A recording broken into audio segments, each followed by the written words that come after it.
तो दोस्तों भारत पेट्रोलियम के बारे में हम लोग वीडियो में बात करने वाले हैं। डिविडेंड का अनाउंसमेंट होने वाला है, लेटेस्ट रिव्यू इस वीडियो में हम डिटेल में करने वाले हैं। सबसे पहले डिविडेंड की बात करते हैं दोस्तों। नवंबर 29 जो कि वेडनेसडे का दिन है, आप नोट करके रखिए क्योंकि बीपीसीएल बोर्ड ऑफ डायरेक्टर्स का मीटिंग होने वाला है और जो फर्स्ट इंटरिम डिविडेंड है इस फाइनेंशियल ईयर का वो डिक्लेयर होने वाला है। रिकॉर्ड डेट भी हमको उस दिन पता चलेगी।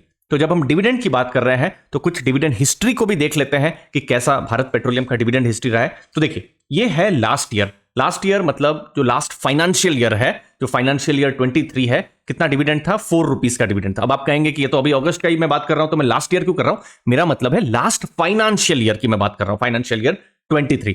फाइनल रिजल्ट अप्रैल मई के महीने में आए थे, लेकिन एक्स डेट रिकॉर्ड डेट आते आते अगस्त का महीना हो गया था। ठीक है, अब उससे पहले जो फाइनेंशियल ईयर था मतलब फाइनेंशियल ईयर 22, 3 बार डिविडेंड आया था। देखिए इसी समय नवंबर के टाइम में आया था 5 रुपीज, फिर फरवरी में 5 रुपीज और फिर 6, मतलब टोटल 16 रुपीज का डिविडेंड आया था। और उससे पहले जो फाइनेंशियल ईयर था 21, वो बहुत ही इंटरेस्टिंग था। टोटल दोस्तों 79 रुपीज का डिविडेंड आया था और उसमें एक बहुत ही इंटरेस्टिंग, ये देखिए 35 रुपीज का एक डिविडेंड आया था। अब ये वो समय की बात है जब ऐसी हवा चल रही थी और गवर्नमेंट बिल्कुल फोकस में थी कि भारत पेट्रोलियम को प्राइवेटाइज करना है। तो उस समय में नुमालीगढ़ रिफाइनरी को भी उन्होंने सेल किया हुआ था, तो स्पेशल डिविडेंड भी उस समय में आया था। अब उस स्पेशल डिविडेंड को भी लेट से मैं हटा देता हूं, 35 रुपीज को भी हटा देता हूं, तो भी आप देखिए टोटल 44 रुपीज का तो डिविडेंड आता ही। अब यही इंपॉर्टेंट है भारत पेट्रोलियम के केस में, 44 का डिविडेंड, फिर नेक्स्ट ईयर 16 रुपीज का डिविडेंड, फिर अभी बहुत रिसेंट में 4 रुपीज का डिविडेंड। अब इससे क्या हम ये समझे कि नहीं डिविडेंड हर साल कम हो रहा है? ये शायद गलत एजम्पशन हो सकता है। अब यहां पर इंपॉर्टेंट होता है बिजनेस को समझना और बिजनेस में जो वोलेटिलिटी है उसको भी समझना दोस्तों, जो मैं बताने वाला हूं। अब देखिए ये भारत पेट्रोलियम है। अब जैसे लास्ट ईयर का ये देखिए क्वार्टरली रिजल्ट हम देखते हैं, आपको मैं बताता हूं कि क्यों जो डिविडेंड है अचानक से बहुत कम आया था। तो ये देखिए ये लास्ट ईयर के ये 4 क्वार्टर के ये है अर्निंग पर शेयर।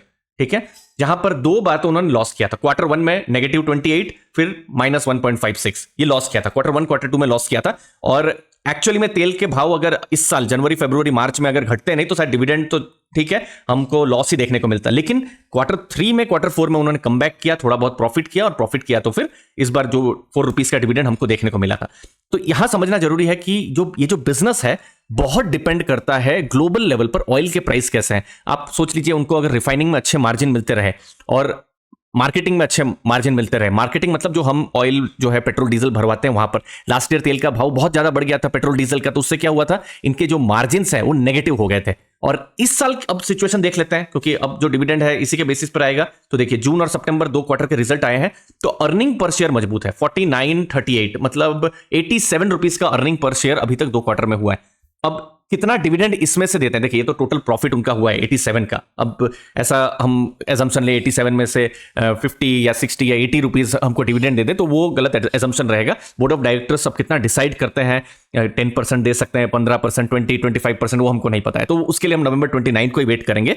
लेकिन अच्छा प्रॉफिट हुआ है ये 2 क्वार्टर्स में, ये भारत पेट्रोलियम से इतना पता चल रहा है। मतलब पिछले साल जैसी हालत नहीं है जहां पर पहले 2 क्वार्टर में लगभग 30 रुपीज के आसपास का लॉस था, इस बार 2 क्वार्टर मिला के 87 का प्रॉफिट है। तो डिविडेंड का यहां पर हो सकता है। अब दूसरी एक और चीज है, अभी ये जो नवंबर का डिविडेंड तो आ रहा है बट बीपीसीएल की एक और हिस्ट्री रही है कि ये नवंबर के टाइम में ये जो डिविडेंड है उसके बाद में एक बार फरवरी और मार्च में भी एक डिविडेंड आ रहा है। तो ऐसा भी हो सकता है कि जो बोर्ड ऑफ डायरेक्टर्स अभी थोड़ा कम डिविडेंड दे, फिर फरवरी मार्च के महीने में जो कि हिस्टोरिकली उनके द्वारा डिविडेंड आ रहा है। अगेन लास्ट ईयर डिविडेंड नहीं आया था क्योंकि लॉस में ही थे वो, यही जो जनवरी फरवरी के समय में।